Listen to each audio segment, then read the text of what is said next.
Young tiger junior NTR దర్శక ధీరుడు SS Rajamouli కాంబినేషన్లో తెరకెక్కిన బ్లాక్ బస్టర్ చిత్రం సింహాద్రి. స్టూడెంట్ నంబర్ 1 తర్వాత వీరిద్దరి కలయికలో వచ్చిన రెండో చిత్రం ఇది. 2003 జూలై 9న విడుదలైన ఈ సినిమా బాక్సాఫీస్ వద్ద సరికొత్త చరిత్ర సృష్టించింది. కేవలం 19 ఇయర్స్ వయసులోనే ఎన్టీఆర్ ఈ చిత్రంలో టాలీవుడ్ ఇండస్ట్రీ రికార్డులను తిరగరాశారు. నేటితో సింహాద్రి విడుదలై 23 ఇయర్స్ పూర్తయిన సందర్భంగా ఈ సినిమా విశేషాలు మీకోసం.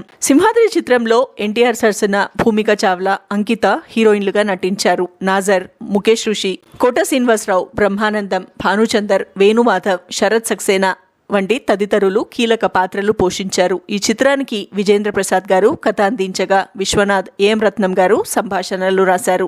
ఎంఎం కీరవాణి సంగీతం సమకూర్చగా, కెవి రవీంద్రబాబు సినిమాటోగ్రఫీ నిర్వహించారు. కోటగిరి వెంకటేశ్వరరావు ఎడిటింగ్ చేశారు. విఎంసి ప్రొడక్షన్స్ బ్యానర్ పై దొరసామి రాజు, విజయ్ కుమార్ వర్మ ఈ చిత్రాన్ని నిర్మించారు. వసంత కోకిల సినిమా క్లైమాక్స్ లో కమల్ హాసన్ గారిని హీరోయిన్ శ్రీదేవి గారు వదిలి వెళ్లిపోయే సన్నివేశమే సింహాద్రి కథకు బీజం పట్టడానికి కారణమైందని విజేంద్ర ప్రసాద్ గారు గతంలో పలు సందర్భాల్లో వెల్లడించారు. ఆ సినిమా చూస్తున్న సమయంలో తన అసిస్టెంట్ హీరోయిన్ వదిలి వెళ్లిపోతుంటే గుండెల్లో గుణపంతో పొడిచినట్లు ఉంది అని చెప్పాడట.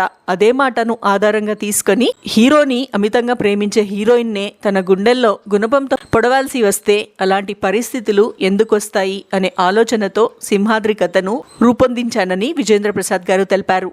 అయితే సింహాద్రి కథను మొదట నందమూరి బాలకృష్ణ గారికి వినిపించారట.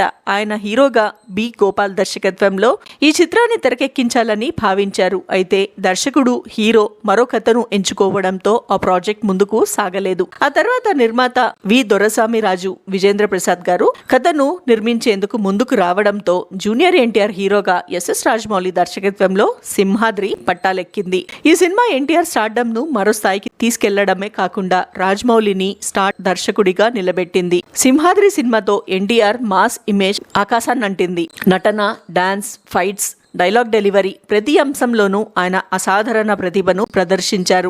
ఏ సెంటర్ నుంచి డి సెంటర్ వరకు ఎక్కడ చూసినా ఎన్టీఆర్ పేరు మారుమోగింది. అప్పటి వరకు ఉన్న కమర్షియల్ సినిమాల రికార్డులన్నీ బద్దలు కొడుతూ సింహాద్రి బాక్సాఫీస్ వద్ద ప్రభంజనం సృష్టించింది. కలెక్షన్లు, థియేట్రికల్ రన్ పరంగా ఈ చిత్రం దక్షిణ భారత పరిశ్రమలోనే ఎన్నో కొత్త రికార్డులు కూడా నెలకొల్పింది. అయితే తెలుగు చలనచిత్ర చరిత్రలో 150 కేంద్రాల్లో 100 రోజులు ప్రదర్శితమైన తొలి చిత్రంగా సింహాద్రి చరిత్ర సృష్టించింది. అంతేకాదు 52 కేంద్రాల్లో 175 డేస్ ప్రదర్శితమై మరో అరుదైన రికార్డును కూడా తన ఖాతాలో వేసుకుంది.